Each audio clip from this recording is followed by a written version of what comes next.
বাংলাদেশে মুসলিম জাতীয়তাবাদীদেরকে ক্ষমতায় আনবো। বিএনপির যারা মুসলিম জাতীয়তাবাদী তাদেরকে ভোট দিমু, জামাতে ইসলামীর যারা মুসলিম জাতীয়তাবাদের চিন্তায় এবং অন্যান্য দলের যারা মুসলমানদের উন্নয়নের চিন্তা করব। এই যে মুসলমানরা রিক্সা চালায়, হকারি করে, আর্থিকভাবে তো ক্ষতিগ্রস্ত। আর হিন্দুরা সচিব হয় কেমনে, ইউএনএ সচিব হয় কেমনে? আরে বেটা, হিন্দু করে সচিব পরে বানাবি, আগে মুসলমানদের উন্নয়ন কর। হ্যাঁ, সম্প্রীতির গল্প যে মুসলমান হিন্দু বসবাস করতে না করছে কেটা? হিন্দুরা বাংলাদেশে বসবাস করব ঠিক আছে, বাংলাদেশের প্রশাসন আর রাজনীতিতে হিন্দুদেরকে দেখতে চাই না।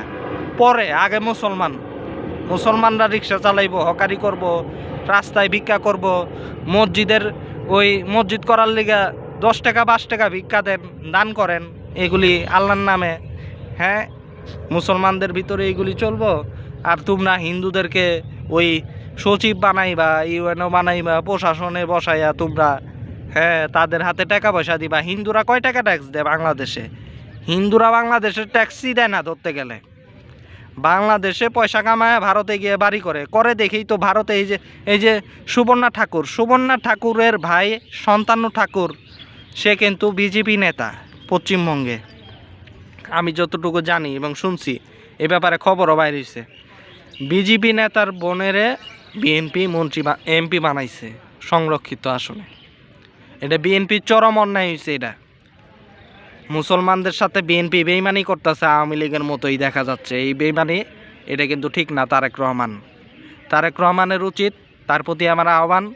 কারণ তারেক রহমানের কিছু কাজ আমি দেখতাছি, যে কিছুদিন হইলো বিএনপি সমালোচনা করি না কেন না, কিছু কাজ দেখতাছি যে ভারতের ব্যাপারে তিনি যতটুকু জানি ব্যক্তিগতভাবে সতর্ক। হ্যাঁ, ভারত থেকে হুমকি দামকি, সে নাকি বেইমানি করছে। খানকির পোলারা তোর সাথে বেইমানি করা এটাই ঠিক, ভারতের খানকির পোলারা। তারেক রহমান যদি বেইমানি করে থাকে, সেলিউট তারেক রহমানকে, সেলিউট। তারেক রহমানের বিরুদ্ধে একটা কথাও বলবো না ভারতের ব্যাপারে, হিন্দুদের ব্যাপারে যদি করে। বাকি তারেক রহমানের কাছে আমার বাড়তি চাওয়া যে এই হিন্দুদেরকে প্রশাসন থেকে সরান, সমস্ত জায়গা থেকে সরান, হিন্দুদেরকে সরান। মুসলমানরা তো রিক্সা চালায়, হকারি করে, কেন এই দুরবস্থা কেন? এই কথাগুলি বলার অর্থ আছে। ভারতে যদি হিন্দুদেরকে নিয়ে হিন্দুরা চিন্তা করে বিজেপির মতো একটা দল, তাহলে বাংলাদেশেও মুসলমানদের নিয়ে চিন্তা করার একটা দল থাকতেই হইব। বাংলাদেশে মুসলমানরা হকারি করব কেন? বাংলাদেশের মুসলমানরা ক্ষমতায় বইব, সামাজিক আর্থিক রাষ্ট্রীয়ভাবে বাংলাদেশের মুসলমান শক্তিশালী থাকব। দেশের মুসলমান বিদেশেও কামলা দিয়ে এই দেশটা চালায়, বাংলাদেশেও রিক্সা চালায় একটা রিক্সাওয়ালা মুসলমান, সেই দেশটা চালাইতেছে হকারি করে। যে হকার করে ভাঙ্গা দিচ্ছেন এদেরকে তো আবার বসাইতেছেন, তাহলে ভাঙাভাঙির দরকার কি ছিল? এরা দেশটারে চালাইতেছে, দেশের পয়সা দিতেছে। হিন্দুরা এনে বাংলাদেশে বৈশা ভালো ভালো চাকরি কইরা ভারতে গিয়ে বাড়ি করব, আবার ভারতে মুসলমানরা মার খেলে খুশি হইব। এই সমস্ত ফাইজলামি বন্ধ করেন এবং বাংলাদেশে চিন্তা করতে হইব, জামাতি ইসলামকে চিন্তা করতেই হইব।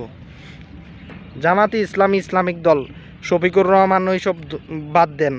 বাংলাদেশের মুসলমানরাই যথেষ্ট আপনাদের পাশে থাকার জন্য, কোনো হিন্দু লাগে না। এই যে শিশির মনির কইছে রোজার পূজা এক, শিশির মনির রেখি ভোট দিছে হিন্দুরা? দেয় নাই, জিন্দিগিতেও পাইবেন না, বুঝেন নাই? এই জন্য এগুলি। আবার এই যে বিএনপি সুবর্ণা ঠাকুরের মন্ত্রী বানায় লাভ কি? শুভেন্দু অধিকারী বাংলাদেশে তারেক রহমান নয়, শেখ হাসিনারে বৈধ প্রধানমন্ত্রী মনে করে। সুতরাং এই হিন্দুদের মুখোশ খুলে গেছে। পশ্চিমবঙ্গের ইস্যুতে এই বাংলাদেশে এরা খানকির পোলারা সেকুলারিজমের চায়, আর আমাদেরকে দাদা বইলা আমাদের ভিতরে আমাদের সম্পর্কে ঘৃণা লালন করে ভারতে আবার হিন্দু রাষ্ট্র চায়। মুনাফিকি খুইলা গেছে। এইটার পর করণীয় যা তাই বললাম। মুসলমানদের জন্য কথা বলতে হইব এবং মুসলমান ভোটার, মুসলমানরা গান্ডু জাতি আমরা। বাংলাদেশের মুসলমানরা গান্ডু না হইলে নির্বাচনে ভোট দিব এইভাবে। ওই যে হিন্দুরা পশ্চিমবঙ্গের নির্বাচন কি শিখাইল? হিন্দুরা ভোট দিছে কারে? চিন্তা কইরা জানে যে শুভেন্দুর মতো খারাপ লোক আর কেউ নাই, শুভেন্দুর মতো বাজে লোক আর কেউ নাই, তারপরও কেন ভোট দিছে? হিন্দুদের কথা চিন্তা কইরা। বাংলাদেশের গান্ডু মুসলমানরা মুসলমানদের কথা চিন্তা করে ভোট দেয় না। এটাই হচ্ছে সবচেয়ে বড় সমস্যা। এই সমস্যা দূর করতে হইব। বাংলাদেশের গান্ডু আমাদের এই চোদমারানি মার্কা চোদনা মার্কা মুসলমানদের চিন্তা করতে হইব প্রত্যেকটা নির্বাচনে যে আমরা মুসলমান, আমাদের অধিকার নিয়ে কোন নেতা কাজ করে সেই নেতারে ভোট দিব, সেই নেতারে ভোট দিব। জামাত বিএনপি বলতে কোনো কথা নেই। বিএনপির কোনো নেতা যদি এসে কয় মুসলমানদের সাথে কাজ করবো, সেলিউট।